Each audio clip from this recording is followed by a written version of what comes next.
Evara bxir binêrên Panorama Çarpel Medyayê îşev dîsa ez û birêz Mehmet Selîm Uzun em ê bi hev re bûyerên hayê du heftê hayê dawiyê em ê bi hev re şîrove bikin, bûera şîrove bikin rastiyayê bixwazin. Em dizanin ku ev du hefte hayê dawiyê bi rastî hem li seranserê Kurdistanê û li Ewropa û herha li Amerîka jî bûyerên gelek giring ku ji nêzik ve doza netewame welatê me û ewkê me eleqedar dikin bûyerên gelek giring pêk hatine em ê dîsa bi hev re ew bikin lê ji bîr nekin pirsê xwe û têbiniyê xwe ji me re binivîsînin û herwa dibêjin kek Selîm tu bi xêr hatî. Spas xêrdarî. Kek Selîm ege meriv behs bike bi rastî meha hayê dawiyê gelek bûyerên mezin li welatê me qewimî û herwa her Kurdekî ku li ciyê xwe beramber van bûyeran helwestê xwe jî wergirt û eva jî bû sebebekî ku dinya êdî mecbûr me behsa Kurda bike. Ya ewilê ku em lê dinerin li Kongresa Amerîka çend endamên Kongresê ewkekî di helwestekî girtin ku beramber Kurda ev qetiyam ya jî ev tevgerên ku beramber Kurda pêk tên beramber wana helwestekî bigirin ev ya jî bibin kongrê bidin qebûlkirin êdî wisa ku sîstema Amerîkada derkeve pêşî ku mafê Kurda biparêze. Piştî wî li Ewropa Yekîtiya Ewropa'da civîna Parlamentoya Yekîtiya Ewropa pêk hat. Di Yekîtiya Ewropa'da hema bêje rojeva herî giring mesela Kurda bû taybet Rojavayê Kurdistanê bû li wê gelekî gotin û gelekî biryar û gelekî helwestên cû dihatine evkirin em ê wernewê paşê jî konferansa Asayî a Munihê bû li wê jî bi rastî bûyerên gelek giring çêbûn herwa li pêşiya me 101 sal emîn a saliya tevgera Azadiya Kurdistanê ya jî bi navekî din Şêx Saîd di rojberên ha hebû û dîsa em ê di bername xwe de behsa şerê navbeyna ya jî danûstandinê navbeyna Amerîka û Îran û İsraîlê de em ê behsa wan jî bikin. Hema pêşî em ji ewkê dest pê bikin. Pêşî di ewkê Amerîkada cara dinê jî me behs kiribû ku navê çi bû min bîr kir Graham bi ewkekî derxist beramber wan tiştên ku li Rojavayê Kurdistanê pêk dihatin beramber wî helwestekî girt û ewkekî çêkir birçû Kongresa Amerîka ew hevalekî xwe û piştî wî çend kesê din bi hev re wî nameyê ji bo parastina gelên Kurdistanê wî da kongreyê êdî ew kongre kengê wî ew dike em wî nizanin li ser vî ya dixwazî tiştek bêjî ya em hema dewam bikin? Yani em bi ewa Senatoya Amerîka dest pê bikin baş e ji ber ku wek rêz zincîr hev du taqîb dikin berê wî em ê bînin bîra bînerên xwe ku anha çalakiyên ji bo zimanê zikmakî û ji bo dersên bijartî Kurdî û zazakî heyî kampanyakî heyî dîsa îsal û Kurd bi her awayî çi ji destê wan tê dike em jî ji vir di ewa çarpel medyayê da bang dikin ku hemû Kurdên me dê û bav ji bo zarokên xwe dersên Kurdî hem kurmancî hem Kurdkî zazakî hilbijêrin erê mesela ziman bi siyasetê wa girêdayê heya Kurd heqê perwerde zimanê xwe de ji mekteb dest ewil heta üniversitê dest nexînin mecbûrî nebe zor e lê heya wê rojê tekoşîna me dewam bike lê mala xwe de em Kurdî bipêvin di bazarê da Kurdî bipêvin li her derê da bi ev û dûra bi xelkê de Kurdî bipêvin û ji bo zarokên xwe dersên ku lêr bijêrin banga me ji çarpel medya ev e. Ûra yani rastî jî wek te got ev meha ku em têdanin ji meha yekê û meha Sibatê di dîroka Kurdistanê da pir demekî bi rastî taybet bû bi her awayî yani hem talike û rîsk û ji talikan ahêrî mezin a qetliamên jenosayd bigire û talan û tehcîr û kuştin û hakaret bi jinê Kurda kirin û porê keçên Kurda jê kirin ku cem Kurda tiştekî muqeddes e, namûs e, heya wê derecê anîn û şer bi şeklekî hate sekinandin peymanekî çêbû wek ehwenî şer berê jî me got ji bo ku Kurd qetliamê xelas bibin xwe bidin ser hev ew peyman hate qebûlkirin lêhê pêvajo dewam dike wek prensîp her şer bi xwe re pêvajoyekî nû tîne yani eger yek tam serkeve yek jî vinda jî bike eger mağlûb û galib ne belî bin jî dîsa her şer bi xwe re pêvajoyekî nû tîne ana li Rojavayê Kurdistanê ev e. Rojavayê Kurdistanê bû namûsa milletê Kurd. Rojavayê Kurdistanê bû şeref îzzeta milletê Kurd. Milletê Kurd wek te got çarpaçê Kurdistanê û li seranserê cîhanê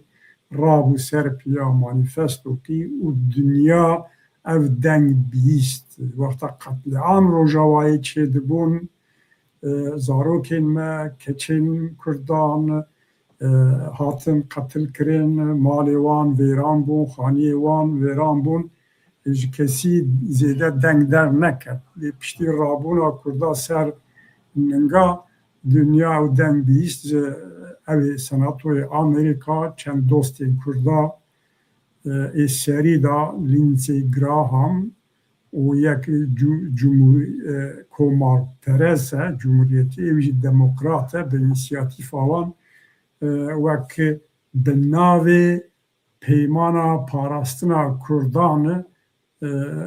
proje yasakê pêşkêşî Senatoya Amerîka kirin gengeşî çêbûn erê biryar derneketî lê zemînekî baş çêbû heyî û werxuyayê ew ê dewam bikin ji bo parastina Kurdan ew tiştekî pir girîng bû û piştî ew qetliama piştî ku Kurda berxwe da dunyayê da rewş êdî hate guherandin ji Senatoya Amerîka wek me got ew deng derket dûra Ewropiya yek bi yek dewletên Ewropiya deng ji wan derket Almanya, Fransa bi taybet Fransa û Macron û dewletên dinê ketin dorê û ji bo heqê Kurda ji bo Rojava helwesta xwe diyar kirin. Eger merev bide ser hev hemûya tiştê ku ji Amerîka dest pê kir û ew bêdengî hate şikestin û heta îro meriv dikare bêje ku ev bayê ku di aleyhê Kurda da bû ewa xwe guherandî. Ana bayekî di warê navnetevî da di lehê Kurda da pêlekî çiqasî diçe xurt dibe ew tiştekî baş e. Ew jî dide xuya kirin ku te bi ser axa xwe di sahayê da çiqasî xurt dibî bila bibe. Eger di siyaseta navnetevî da dîplomasiyekî te tune be, dostî te tune be, piştgiriya te tune be têr nake û ev pêla ku rabû mesela Kurd di qada navnetevî da dîsa anî rojevê em bi wana yek yek bi dorê biçin me bi Senatoya Amerîka dest pê kir ana jî em dikarin hinekî li ser pêşiya ku em derbasê wê bin pêşiya ku em derbasê wê bin dixwazim du tişt ew bikin bi rastî divî di mehê dawiyê da ku Kurd li hemî cîhanê çil Kurdistan çil li derve çil diaspora ku rabûn ser bi xwe Kurd îspat kirin ku ew wek netewekî kar dikin wek netewekî hatine bahev hemî nakokî û bêjin ewkê navbeyna xwe dane alîkî gotin em Kurdin em Kurdistanin û em van tiştana qebûl nakin li cîhanê cara ewilê ku derket Kurd êdî bûne aktör yani di hemî warî de hem li dervayê welat û hem jî li nav welat û der û dorê dinyayê de bûne aktör yani Kurd êdî wek berê bêjin wala gunehê wan buan tê işte qetiyam bûne wek Helepçe wek derê bûyerên din ku biçin alîkariya pera bikin nizam çi bikin filan bikin bêvan bikin ji wî merheleyê zû de derbas bûn eva jî diyar kir ku Kurd bi vî helwesta xwe got ême netewekî ne û ême wek hemî xelkên dinyayê mafê me em li ser welatê xwe bijîn û em van heqareta van ewka jî tûcar qebûl nakin êdî Kurdê berênînin li Ewropa jî li dinyayê diaspora jî bûne aktör û ji bo wî jî ku aniha em ê dest pê bikin li ewkê civîna yekîtiya Ewropa'da ku bûne xala yekem ku cîhan hemî behsa wan kir û yekîtiya Ewropa bi 363 denga biryarekî li beramber ew ê Kurda derxist ku li gel mafê Kurda derxist û ev biryar bixwe biryara Ewropa tê wî manayê ku hêdî welatên Ewropa jî wî biryarî wek dewlet di nav xwe da nîqaş bikin û wî biryarî bixin biryara dewleta xwe jî tê wî manayê jî em ê lê binêrin ka demekî Kurd de ew ê diyar bibe ka kîja welatê Ewropa wî ji bo welatê xwe jî dixe biryar ez ê ji vî pê de îja bidmete. Erê dozdê Sibatê da Parlamentoya Ewropayê civiya û di rojeva parlamentoyê da bi taybet Rewşa Sûrî û Rojavayê Kurdistanê lê bi gelemperî mesela Kurd bû ê ku di wê rûniştandina Parlamentoya Ewropayê da danga xwe lê xist pirsa Kurd bû Kurd û Kurdistanê bû Parlamentoya Ewropayê wek qerarekî wek girê bide herkesî newaye wek qerara tawsiyeyî wek qerara rênîşandanê wek rêya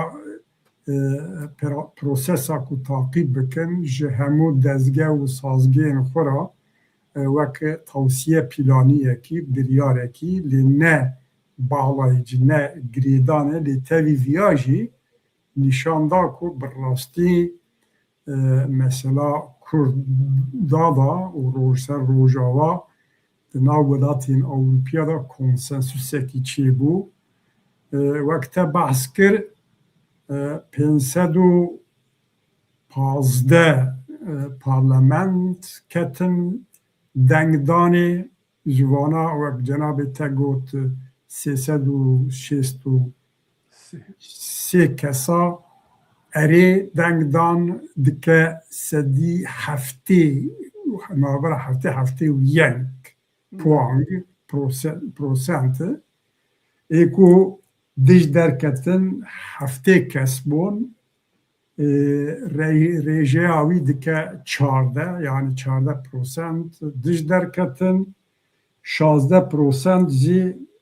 bêalîman çekimserman dike 16% 16 û 14 dikin sîh muqabilî sî heftê yek prosent rêje dide xuyakirin ku bi rastî zemînekî baş bû erê ne بریارکی وها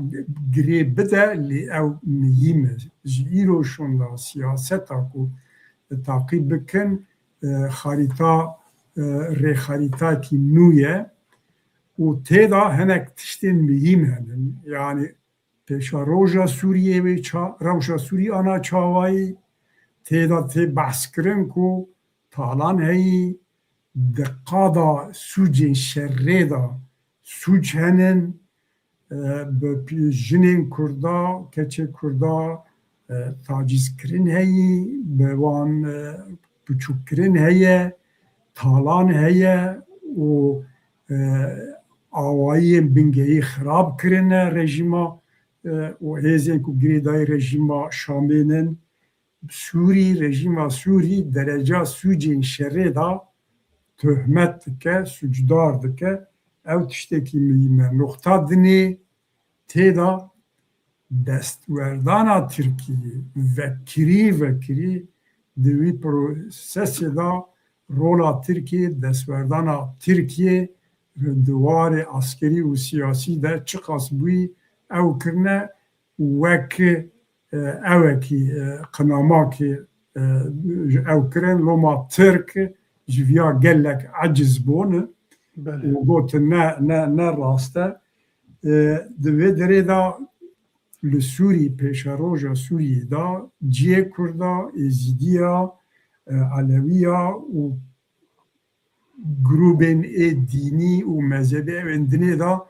جیوان او سیاسی اداری و او دا چاوابه وک پیشنیار و توصیه هنن دوی معنی دا گاوا دویمینه کو دوار نغمتوی دا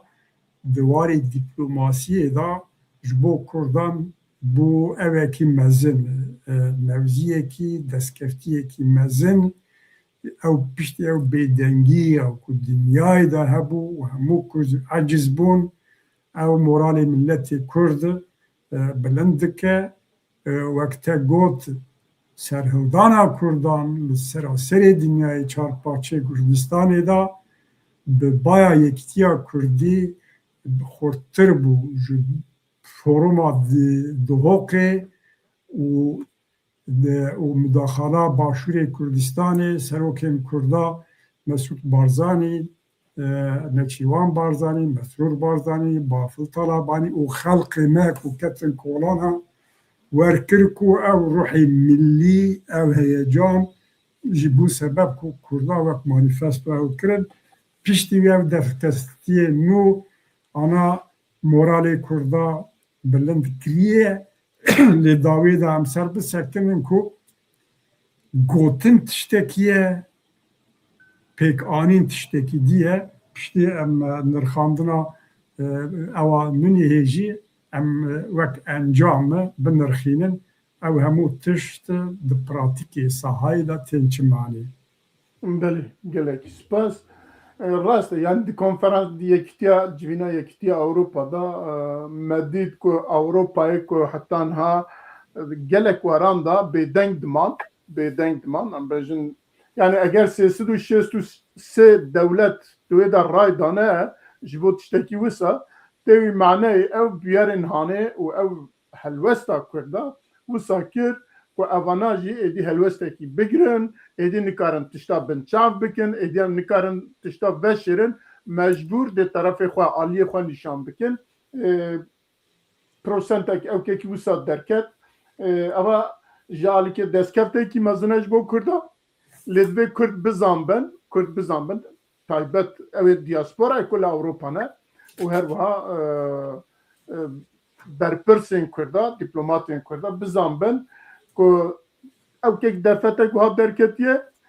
چه قاسا بکاربن چوا بکاربن که ویا پیش و بخن لسروی بخبتن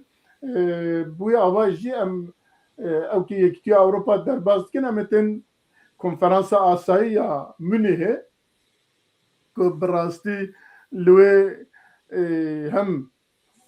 رئیسدار مظلوم عبدی و الهام احمد وک او کاتبون و خواندن و هر وها باشور کردستان نیچیروان بر سروکی هریما کردستان نیچیروان برزانی و هیئت اوی بهف را با آواکی هاتبونه بخوندن اوا بخوا شانسه کی او اوکیه بیروری اوکیه کو بیردانه که ایدی روجاوای کردستان جی یا جی برپرسی وان کن هات خوین اوانا جی ایدی وقت طرف دقادا ناونتوی دا تن او کرن قبول کرن و جبوکو روشا و بویرا دانستاندن ورن کرن یکسر گازیوان کرنه وانا بخواندنه البت برپرسن شامل جی گازیوان جی کرنه اوانا جی لوی بونه لی هر یکی بناوک هر یکی جالی خواه گازی کرنه وک حیاتا کی بیجن سوری گازی همیان نکرنه بوی آوای نبیه جهف جهه هاتیه گازی کرن البته دوردا دیسا همه بیجن براستی هلوستا دوی او که ده هلوستا سروکی هریما کردستان نیچیروان بارزانی دوی کرد ویاج بیر نکن دجیوی دا و لگوروی قیمت بدنه لگوروی شیروفه بکن کم نینه و دوردا مدید که دولت دنیای جزئی امریکا بکر برپرسی امریکا بکر فرانسا بکر آلمانیا بکر و دولت دن و یکو بجن نزی 15-16 دولتا روبرو برپرسی دولتا روبرو بهورا رونشتنه بهورا مسئله آخفینه روشی آخفینه چارەسەری آخفینه و وسا اواجی دستکفتیکی مزنه و هر وها که ام دبینن دویدا درکت اوله که فرانسا براستی دلسوزه و آلیگیری کردایه ماکرون اگر دچه دست خود داتینه سر ملی مظلوم عبدی اوجی دست خود داتینه سر ملیوی و پرسه هف دکن لحب دپرسن اوا گرمی یکیه و با آوا کی دنجی باوری یکیه و دیسا هیتابا رزدار نیچیروان برزانی بوم مظلوم عبدی کد بیجه از بنی تبخیراتی و دیسا هف حنبیز دکن اواجی با آوا کی و علاقه البت راگهاندنا جیهانه و او کن آلین کلوی بشتر بونه امریکا بخواجی که گازیوان کریه امریکا البت همیا وک آلیه سوری تبا بهورا گازی کرونش بوارا لی او دیمنین کلوی درکتن براستی دل مروا گرم که و براستی جی او که هیزه کی دنجی دیده مروا دوی اگر تو هبی امهنه اگر تو تنه بی امجی تنه نجدارا اوا او که مزم بو کرد او کارن او دوی مهونی های داویه دا او تشتی که کرن هلوستی که دانین اوا جی برهمی وانا دبینن و وانا او تکن جبوی ویجی جالی او که و گله گرنگه که مرف بکه مرف دی بخواه اگه مرف نکه مرف ناخواه ایدنه دیلمشتره yani وقتا مرف سوسیال مدیا تاقیب دکه tabii hinek Kurdên me platformên wek konferansa ewleyî a minî hêbe wek berê me behs kir Senatoya Amerîkayê be platforma wek parlamentoyên Ewropî be tiştê ku wê derê tê axaftin tê gotin wek karar tên girtin şîrove wî kirinê da piçekî Kurdên me hinek tê nagihîn zêde mezin dikin rolê wî loma ez dixwazim bi Kurdî be jî gelo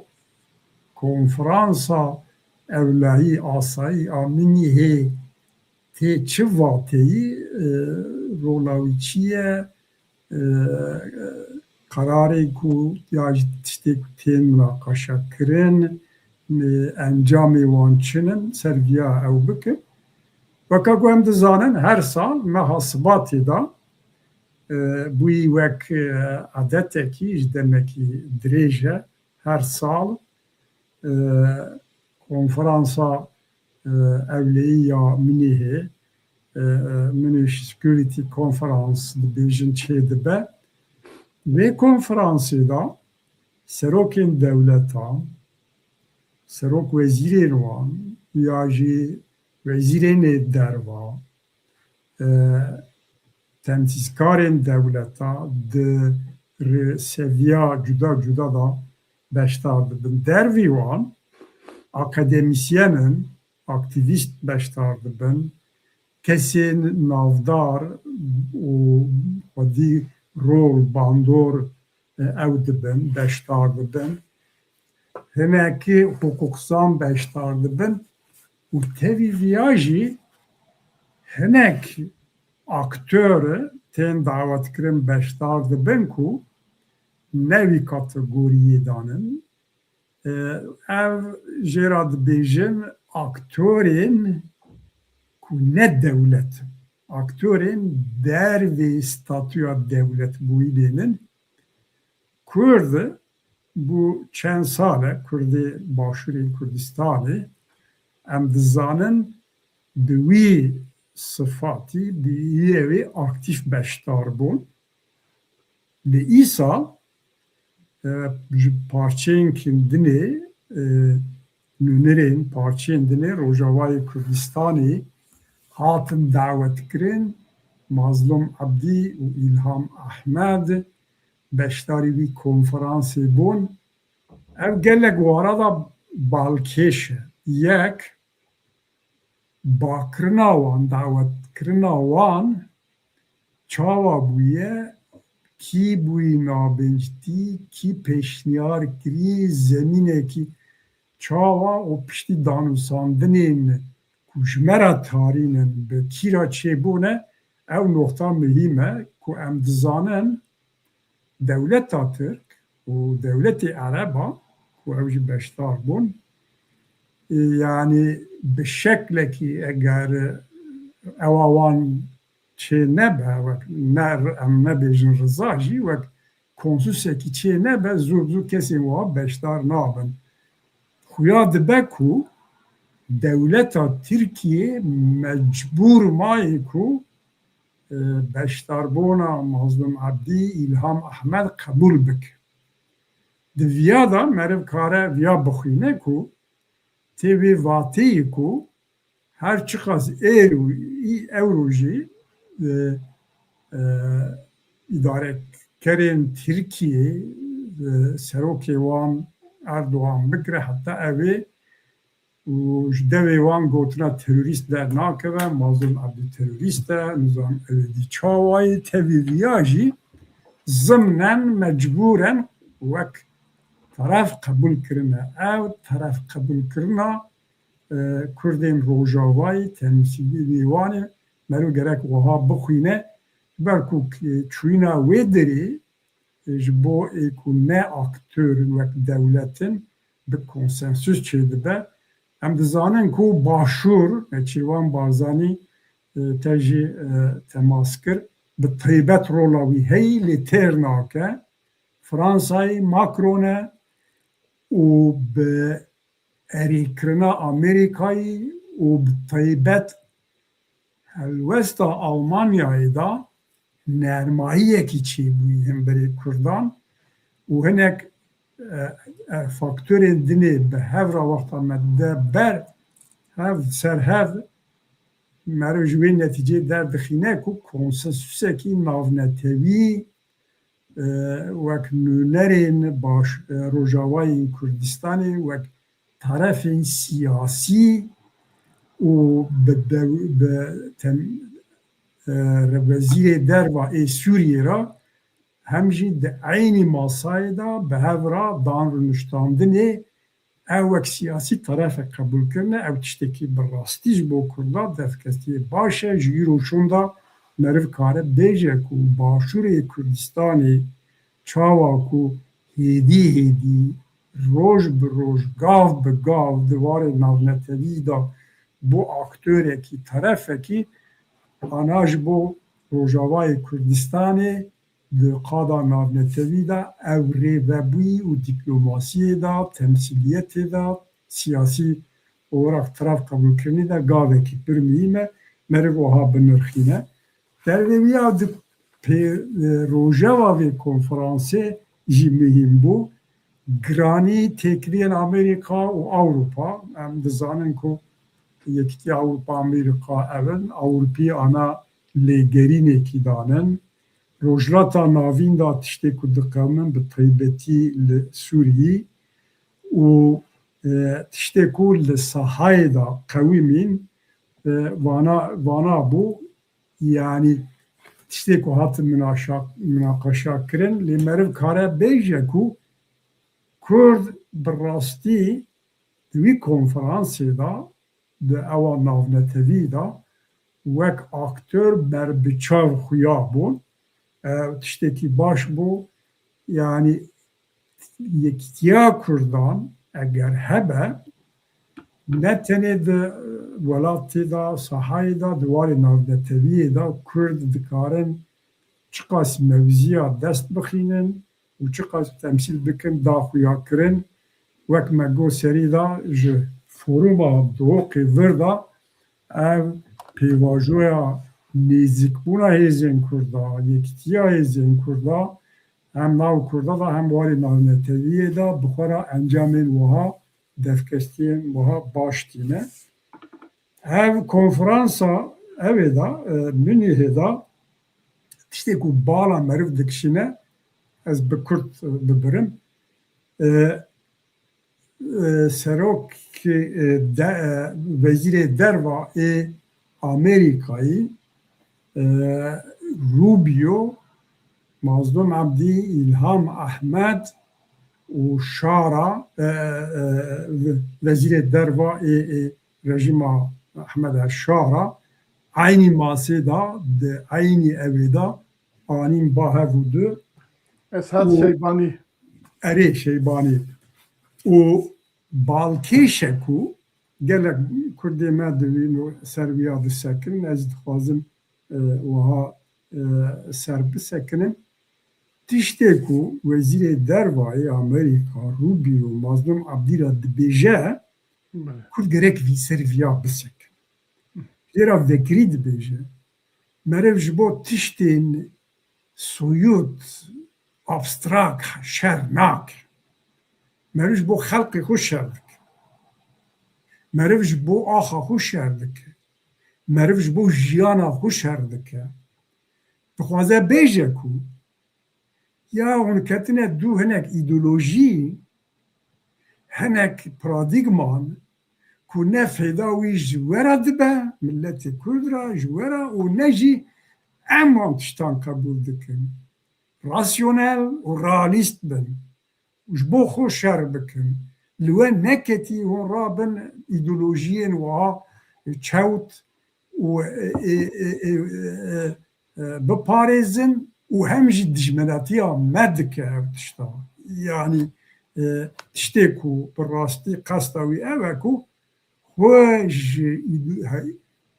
hegemoniya îdeolojîk a hinek ciya vekirî bêjim a PKK Abdullah Öcalan xelas bikin.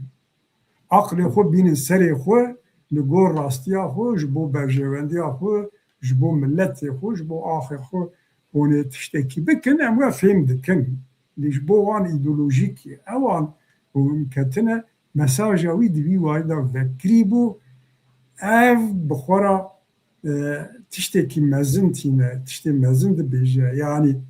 tiştê ku rojava qewîmî bi rastî yek aliyekî da jî netîca vî îdeolojîk hegemoniya ê Abdullah Öcalan PKK bû. Yani Trabî Helebê da carekî dî hemdekên Kurdistana Bakur da bûn tekrar bikî ciyê ku tu nikarî xwe birbidî ji bo biratiya gela zanî komünal demokrasî ji bo tiştên wiha ew qas genca bidî fedakirin tiştên nerast bûn hêvî dikin ku bi xwe re tiştên ewkê bîne di dwarê nevneteviya da dîplomasiya rast û realîst bi xwe re netîceyê wiha jî tîne lê bi vîya ez girê bidim tu jî ser temam bikî belkî erê ev tişt ser hev ji Senatoya Amerîkayê diwarê navnetewiyê de dengên bilind derketin ji bo milletê Kurd, tiştê ku Rojavayê Kurdistanê diqewime. Parlamentoya Avrupa û dawiyê da Konferansa Ewlayî a Münîhê hemû wexta meriv bide ser hev gerek Kurd bi vîya ewk nebin, yanî xwe zêde nekevin evê. Dünya bûyî dünya berjewendiyê, quweta te hebe berjewendiya te û hineka hevdû bigirin ev e gotin tiştekî ye, pêkanîn tiştekî diye. Buha dibêjin Ewropî jî, Amerîkayî jî, ew ê jî dibêjin lê kes zû bi zû eger neyê berjewendiya wan nayê ji bo te di sahayê da tişta nake. Loma em gerek xwe nexapînin temkîn ihtiyat hereket bikin erê bakê lehê me da tê dinyayê da lê tevî vîya jî em zêde pişta xwe tiştê wiha girê nedin. A hêrî mehîm te sersekinî yekîtiya milletê Kurd e, milletbûyîna Kurdayê û em hebin wek Serok Mesûd Barzanî got eger em hebin ji bo xwe hebin wê dinya ji bo me hebe dawiyê de dixwazim vêya bêj. Belê. Yani wek gotina te dawiyê wek Serok Barzanî ku dibêje em hebin ji bo xwe hebin. Aynı wî şîretî berpirsê Amerîka li Mazlûm Abdî kiriye. Egem ew bikin aynı şîrete wextê ku tu şer bikî ji bo xwe şer bike, ji bo axa xwe şer bike, ji bo welatê xwe şer bike, ji bo xelkê xwe şer bike. Eger na tiştê ku tu dikî, tiştê ji derbayê ku tiştek bikî, tu mena wî ne ji te re heye, ne ji me re heye û ne jî em dikarin pê re rabin rûnên. Helbet hêvî dikim Mazlûm Abdî û İlham Ehmed û evê dina vî şîretî baş girtibin û dev ji wan paradigmayê ku heta niha ku bû sebebê gelekî tişta eger ew paradigma nebiya niha li Rojavayê Kurdistanê rewş bi awakî din biya. Em hêvî dikin ku ew şîret bibe şîretekî ku dibêjin guharekî di guhê wî da, guhê wan da ku bikarbin li gor wî tev bigerin ji vî pêda jî karê xwe û sîstema xwe û hemî ewkê xwe wisa birêve bibin. Li wek nûçekî din jî ez dikarim dixwazim bêjim îro dîsa Mazlûm Abdî beyanek de divê Amerîka gazî wî kiriye wî vexandiye Amerîka kengê ye ji bo çi ye em ê bibînin eva jî wek nûçeyekî erênî em dikarin behsa wî jî bikin û wekî din Erê wekî din ew gotina te em wiha jî serzêde bikin. Anha tidî tê virda wê da tê gotin heta Reuters gotiye ku Amerîka wekî otonomiyekî wek xweseriyekî ji bo Kurda difikire. Reuters tabî ajansekî meriv ciddî digire. Lê tevî vîya jî ew xas tişt bikin ku dinyayê da baweriya meriv zû nayî gelo bakirina dawetkirina Mazlûm Abdî li Amerîkayê bi wî tiştiya girêdayî neyê em ê bibînin û bişopînin.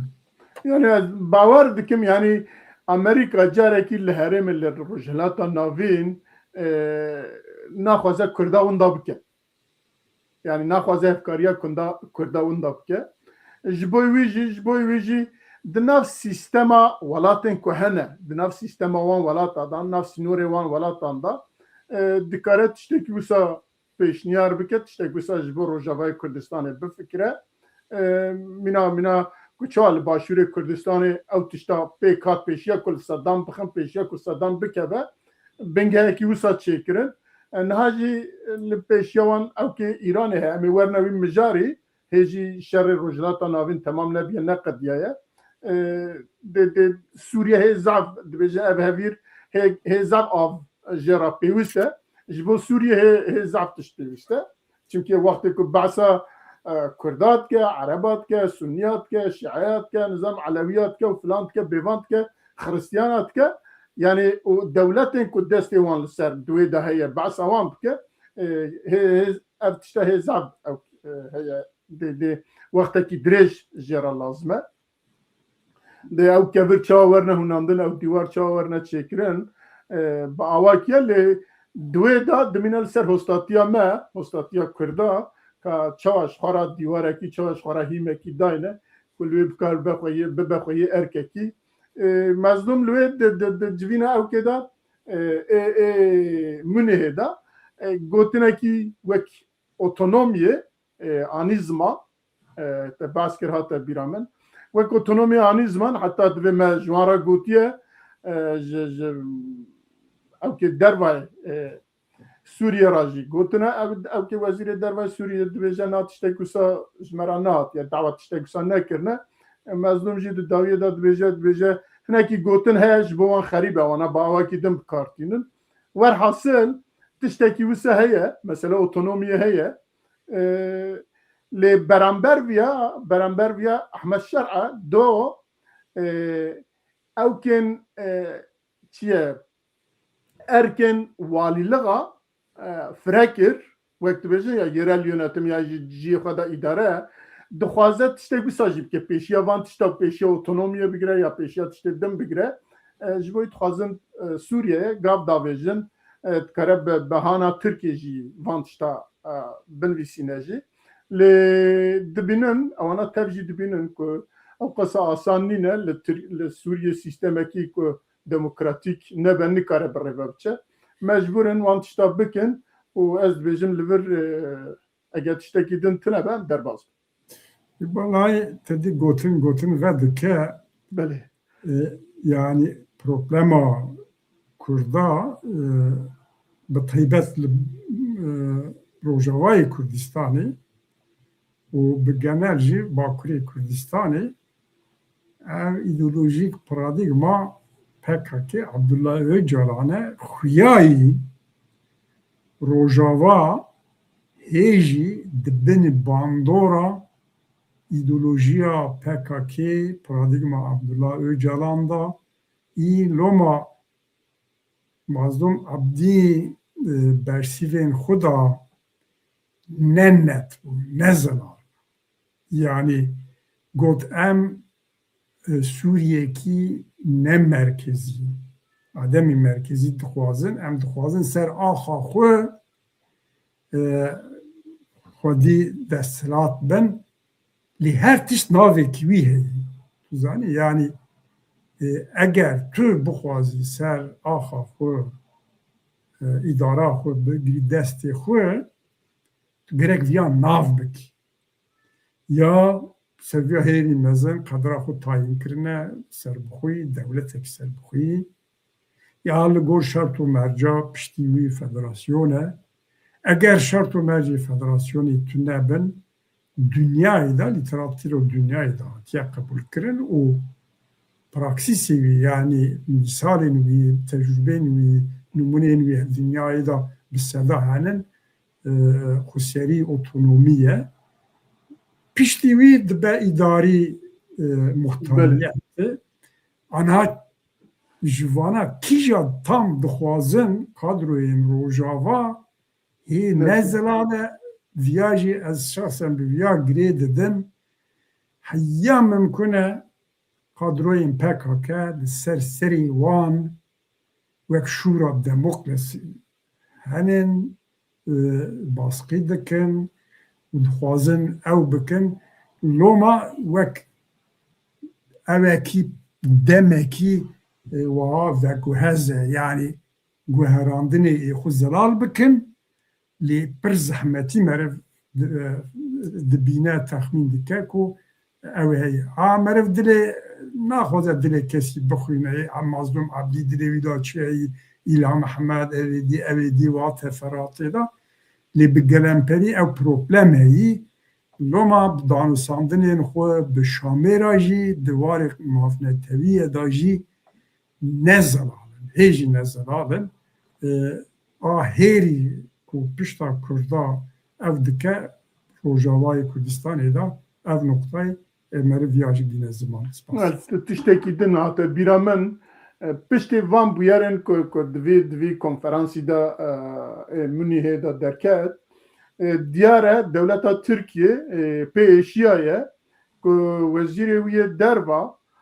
bê ku tiştekî bifikire ya jî bê ku ewkekî bike dibe Başûrê Kurdistanê tehdît dike dibêje Sûriye qediya Rojava qediya em ê doz hatiye bi Şêxan û Şengal û Qendîlê beyanekî wisa da piştê beyanê elbet Iraq bersiv da paşva gava vêtin û filan û bêvan yanî dixwazî bi ewkê dewletê hatibe gotin dixwazî ew serokwezîr derve xwe gotibe lê eva xwe jî diyar dike ku Tirkiye bi vîya çiqasa êşiyaye û dixwaze çi bêje ew jî divê Kurd li ba xwe baş bihesibîn. Belê. Em tên ser mesela Amerika û Îranê. Na em tên ser mesela ewkê Şex Saîd azadiyê paş em derbasî wî alî bibin yanî 101 sal e ku tevgera azadiya Kurdistanê dest pê kir û li Bakurê Kurdistanê em bêjin piştî demek dest pê kir dibe ku ew roj ew tevger wek eskerî ya jî wek ewk nekaribe tiştekî bike dewlet bi ser ketibe lê ew şer 101 sal e didome li Bakurê Kurdistanê ew şer ya 101 sal carna bêdengî didome carna serhildan didome carna bawekî din didome lê eva 101 sal e ev şer didome Kurd heta niha bi wan kiryarên dewleta Tirkiye em dikarin bêjin serî danenîne û hê jî ew roj dawa çi dikirin îro jî dîsa dawa wî tiştî dikin doza wî tiştî dikin û heta em dikarin bêjin heta ku Kurd ew mafê xwe ku ji bo xwe dixwazin bi dest nexin dê ev şer û ev têkoşîn û ev ewk li beramber dagirkeriya Tirkiye dê bidome û em carekî din ez bi xwe dibêjim carekî din wan şehîdên wê demê wî tevgerî bi ewk bibîrtînim û dibêjim dê ev şer her berdewam be bûyî hişmendî dê berdewam be heta ka em bigîjin azadiya xwe kerem ki. Yani 101 saliya şehîdbûna Şex Saîd Efendî, Şex Saîdê Nemir û hevalên wî û hemû şehîdên herekana tevî a 1925 em bi hurmet yad dikin û bîr nakin ev rûmetê milletê Kurdin ev dîroka me in ew mîrata me yî ew pêşeroja me yî û pêşiya me vedikin wê tu carî bîr nebin milletê Kurd milletekî wefadar e qedirşînas e û heta ku hebe ew ê şehîdên xwe bîr neke di sêzdê vê mehê mehasibatê da di qada Şex Saîd da komela Şex Saîd û hêzên dinê bi hev ra ji wana yek Partiya Welatparêzên Kurdistanê ku bi du cîgirên serokê partiyê têde dîsendin Mehmetcan Azbay û Wahîd Aba û tevhevarên xwe girseyî beşdar bûn. Partiya Kurdistan Demokrat Partî Bakur beşdar bûyî wek wî evê da wek siyasî ewekî Pêl Kurd e Partiya Sosyalîsta Kurdistanê û gencên ciwanên serbixwe Kurdistanî û şexsiyetên serbixwe kadroyên serbixwe li gor salên çû باشتر بهتر گرسیی و بهتر به روحه که هاته پیروز کرن ام هیوی دکن کو هر سال ده قادا شیخ سعید دا به کتنه کی فرحتر به روحه کی هی جوشتر دوام بکه و روجه کی وره که از باور دکم به سرحزارا میلیونا قادا شیخ سعید دا بجیون و وام بیر بینن و وک نتنه دیروک وک شهیدین خواه ایک وک ایرو دیجین بجیه بینن ام بوان سرفیرازن ام بلا روح ایوان شاد به و بلا هر بیجین شهیدین کردستان و کردستان هم بیش من از دفر ده هنک او که رونی بکم زلال بکم دو چالاکی چه بون یکی جد لکوملا شیخ سعید بو اوی جنابت باسکر محمد جان آزبای و واحد آبا وک جیگرین سروک گشتی پارتی اولاد پارێزên کوردستانی بهشدار ببون لوی بیانکیش بو روزنامه‌وانی هبو و پاشه در عین روزی دا پشتی وی ساعت اکیجی لمیدانا شیخ سعید دیسا پارتی کی تنابیش بیر کر حق پارتی دا بو پسکت دا بو پارتی اولاد پارێزên کوردستان تێدا بوو پدک باکوور تێدا بوو پێل کورد تێدا بوو ئەو کێ جوان گروپا جوانان تێدا بوو هەروەها شخصیتên سەربخوا لێ بەیانێکی ji bo pîranîn û rêzgirtina şehîdên doza azadiya Kurdistanê ya tevgera azadî û ku bi navê Şêx Saîd jî tê naskirin beyanekî dan em jî hêvî dikin ku di pêşiya me da û em ew jî bawer jî dikin ku dê bi sedan kes bi hezaran kes derkeve ew qada Şêx Saîd û ku heta niha hêjî gorê wan dewleta Tirkiye ew qasa jê tirsiya ye ji wî helwestî tirsiya ye ku heta niha hêjî gorê wan nîşan nekiriye bi dizî digire newere ew zanin ku ew gor dê ji bo Kurda bibe ziyaret dê ji bo Kurda hişmendiyekî bîne ew kê hişmendiyê zindî bigire ji bo wî jî ewana heta niha gorê wan jî veşartine dibêjin reva roviya heta Kadînê ye ê Tirkiye jî heta ku Kurd dê bigîjin azadiya xwe û dê gorê wan jî gorê şehîdê xwe jî diyar bikin derxin olê û dê şehîdê wan jî di jiyana welatê wan da di jiyana sîstema wan da di jiyana hemî ewkê wan da dê her zindî bimîne carekî din em rêz û silavê xwe ji wan şehadeta wan re tişeynin û her wiha em derbas dibin tên bûyera ewkê xwe dawiyê ewkê me dawiyê da Amerîka İran şer ya jî li hevhatin bi rastî eva demek ye yani bêjin hema nêzîkî salek ye di navbera İsraîl û İran û paşê Amerîka û İran û werhasil yani ew ewkê projeya ku Amerîka û ewkê daye pêşiya xwe ku ê rojhilata navîn heta ew temam bibe dê ev tiştana ev bûyerana di werne rojevê û ew bibin divir da rola İranê giring e lê ewana ji serî ve lêdan wextê ku bi Hamasê re şer kirin yani bêje indirekt bi İranê re şer kirin wextê li Sûriye şer derket ku ew milîsên İranî ku ji wê derketin çûn dîsa bi İranê re şer bû yani indirekt bêjî şer re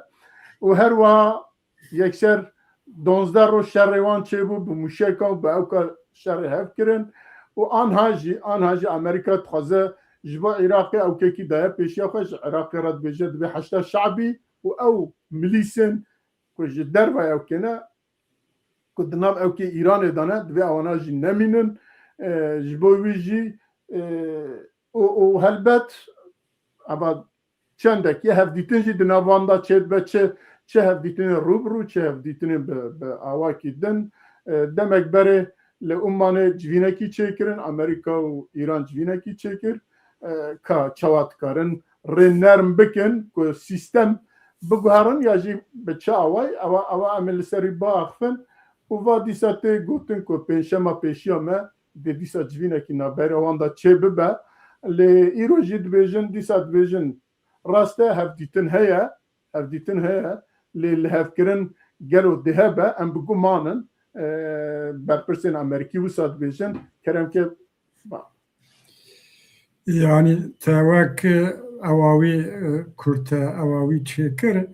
yani ev prosesa ku bi şerri Hamas bi êrişa Hamasê li ser Festîvala İsraîlê dest pê kir 2 sal berê teqrîben Oktober meha Ekîmê û vir da anha ev prosesa ku bi Kurd behs kir em tên fînala wî prosesî yani ana şah mat dibe ve çava dibe ewa Amerika İranê da em hatin evî noktê xuya bû ku roja ku Hamas êrişî İsraîlya kir û piştî wî şerê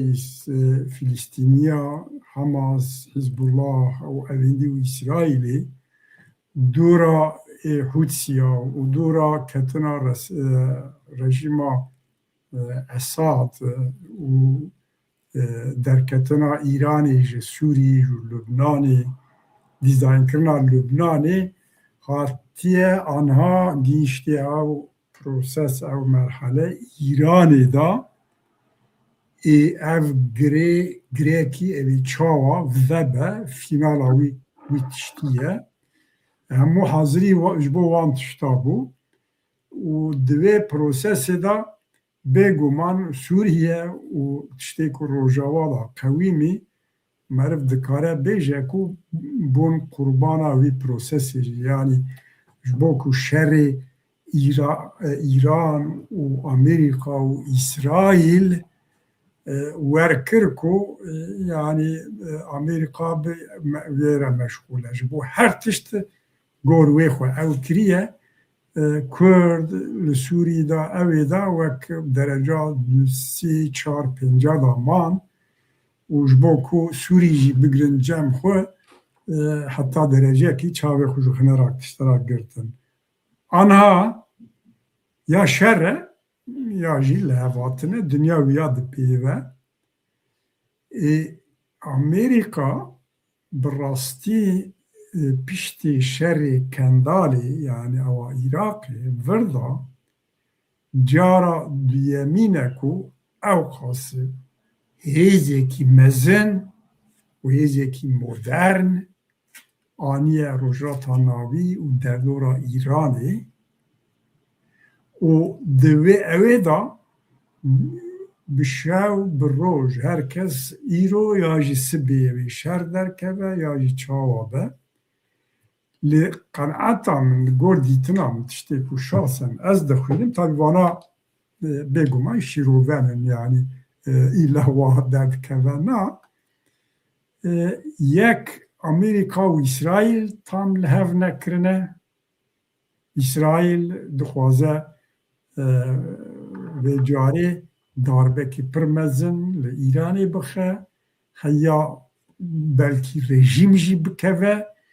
û wek radîkal evekî dixwaze Trump wek siyaseta wî a navnetevî weka ku di dokumenta jeopolitik stratejiya Amerîka a 2026 da diyar kiribû em ê wek berê îşgal nekin welata wek berê heta mimkun be em lê nexin bi tehdîd bi tirs tiştê xwe bidin qebûlkirin siyaseta Obama li ser wî prensîbê li ser wî xetiyê dixwaze ku şertên û mercên xwe bide Îranê qebûlkirin şert çinin yek proja atomî ye ya meriv fêm dike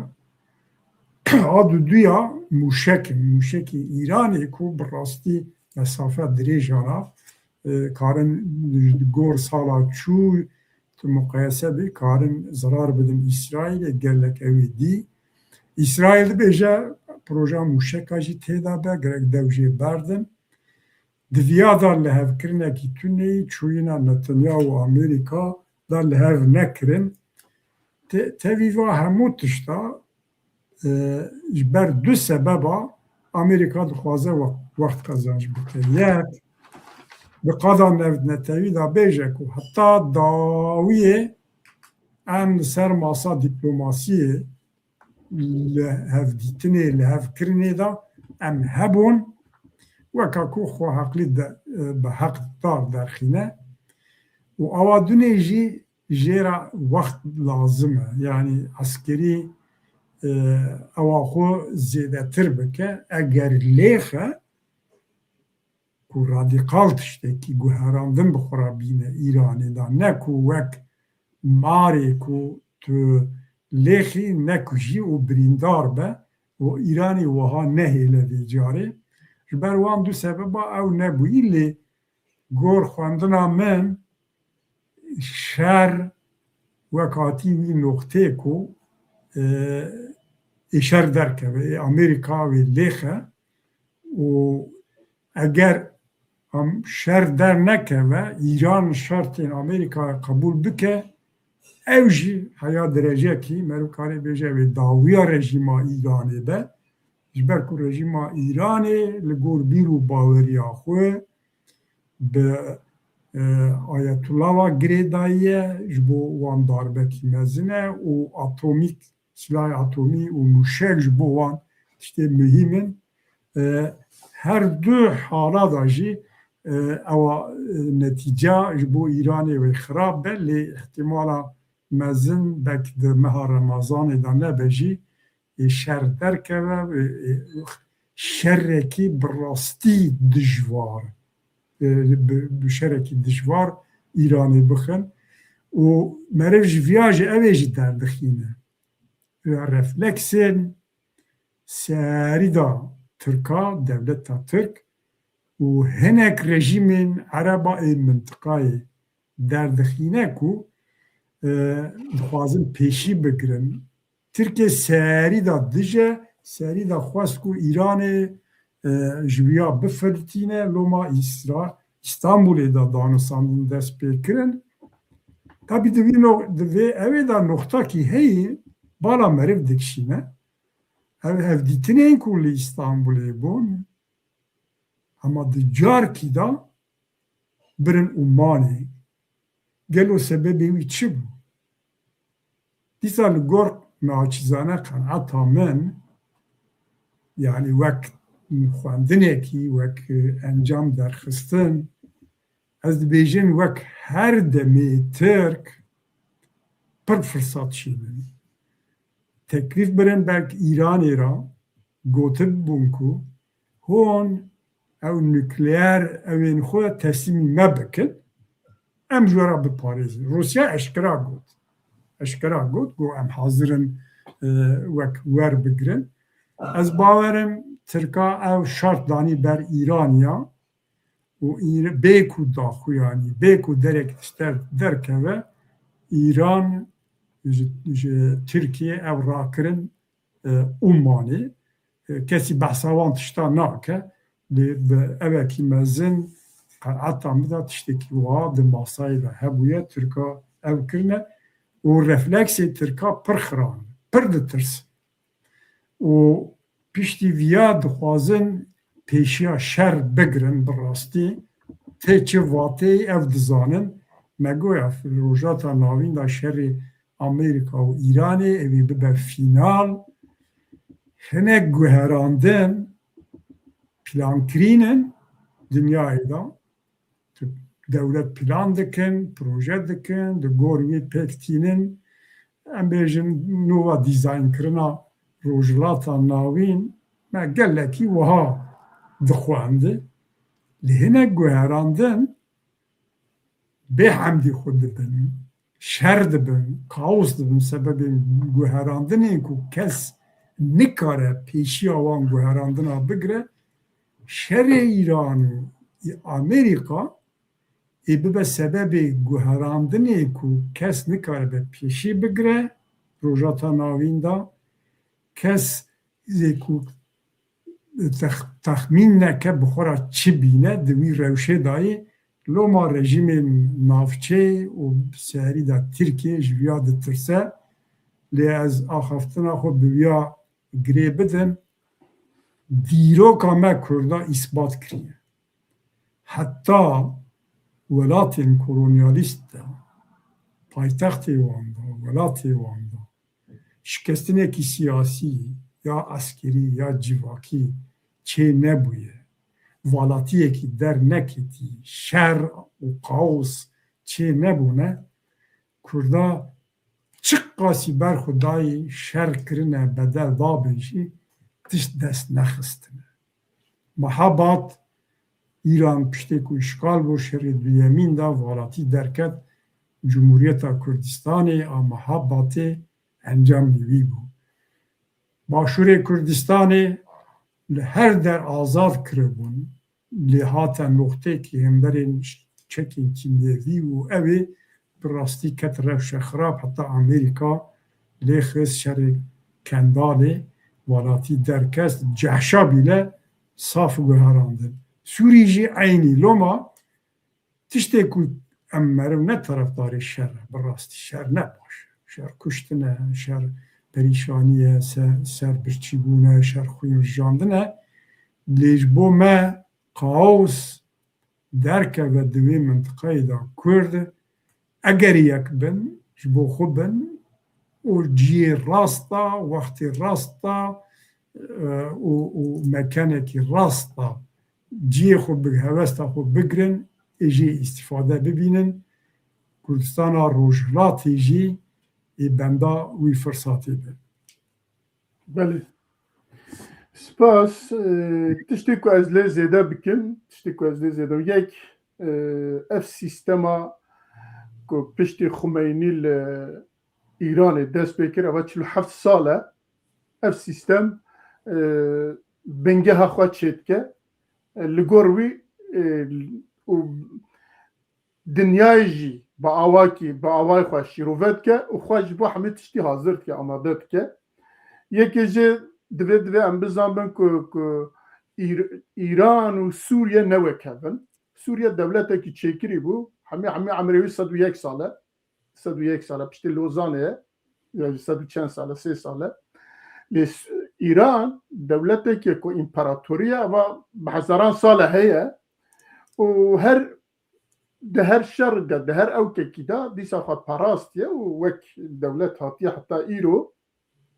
جبوی روخانوی یا جی تکبرناوی یا جی اوکوی ده او قصه آسان نبه او قصه راحت نبه و ام دزانه که اول 47 ساله سیستم خمینی یا جی او سیستم مولا جبو خواه بنگه هکی چه کرنه جاره که جبو خواه پاراستنه کسا چه کرنه که ناوی پاستارانه او پاستاران یعنی کس نزانه یا جی او کنینه که دولت آنها پاستاران بره و ببر هم آلیه چیه امنی و هم جی آلیه سیاسی و دیس اوانال پیشن که درک گریدای علی خامنهیه یعنی گریدای او که سروکی مولایه و بهزه که بقوات دناس ایران دا هم عبیجه دولت تب دستوی دایه جبوی جی د ایران دا مخالفت بنگه دوید دناوی دا هبه لی آنها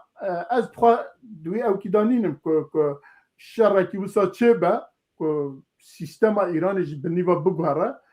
از باورنا که امریکا تشتگو سا بخوازه لی امریکا تخوازه اوی اداره ها بگوهره سیستم اداره بگوهره سیستم اداره چه بگوهره او علی خامنه‌ای او سیستم که خمینی دست پی کرده بو او ایدولوژی یا جی او که کپی دست کرده بو اوی هنه که بگوهره و تکلیه وی به چینه را به روسیه را و نظام چیه را با آوا که وساب که تکلیه ببره درک با امریکا و گرفته دبه که دبنیدا سر ماسدا لحب بکن خمانه درخن جوید برا وینن مینا او که ونزویلا کلی کرن لیدان سروکی برن چقاسا آسان بون نزان لوی چقاسا آسان نزانم لی دکاره و ثابت دکاره آنا بخواجی با امریکا را لحب کن بیجن ام بوارا لحب کن فرمان لسر ماسه لهورن بدیتنم او که ایران یه هری نزدیک اوه که نخواست شرب که و تکلی خواهی چین و روسیا وان دراجی ببره با اوه کیدن با امریکا را اشخوا ترمپ چی تشتگو سا تخوازه دوی نابنی دا لی ترمپ تخوازه البت که وسا ببه هزکی وسا که هرگاه لدش امریکا رابط بیا قبول نکن نظام چپ که ویجی نخوازه جبوی ده هزا ویجی کن ده هزاوی عسکری جی و او که جی کن ترک که و در و دوراجی پیوندی ویجی بخمینا ده سیستم خود برای وبه ایجا وقت جناب تجیگو که اوی لی بخه یا جا اوی سر ماسه حل بکه براستی آنها از بخواه نکارم تشتکی جوی را بیجن چونکه ایران بقاسی که ام شیروفت کن وقت دولتا که مینا ایرانه زو و ناکبه شر اگه مینا او که بیا چیه صدام بیا او به صدام را شر بکرن و 7 سال 8 سال به هر را شر کرن باشه لهب کرن سینورا هناکی گوهرتن لهب کرن به امریکا را و به اسرائیل را شرکی موشکی شرکی فضایی شرکی نظام چه هناکی او که ایران دیپلماسی رنزانه که ام بنرن چواد به ازوی بیش باش هماتن داویا پروگراما کی بله هماتن داویا پروگراما خو ام جارا کی دن جبو کردستانی باکور کردستان جارا کی دن دبیجن مایا 5 روز جبو درسا کردی درسین کردی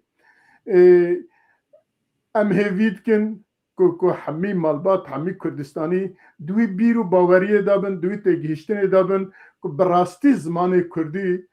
زمان دیروکا مروا دا جبو نتوه بونا مروا جبو جیانا مروا چاندا مروا هبونا مروا زمان گد او که کی سرطه جبوی جبو که زارو که مجی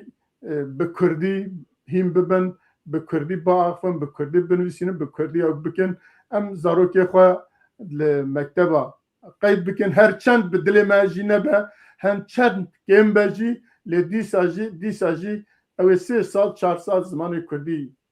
هفته دا 2 ساعت 5 ساعت او زمان کردی قنبه با آشنا به الفابه کردی آشنا دبن حرف کردی او بکن و دزانه که زمانه که کردی نویساندن و خواندن جیهه همه ویجی بزنبن دیسا تشتکی مزنش با زاروکمه و هر وقت جناب تجیگو یا هری باش اوام جمالا خود دست بکن جکولان خود دست بکن جیان خود دست بکن بچن بازار و ده همه جیان خود دا سیستم دا لکد بی برابی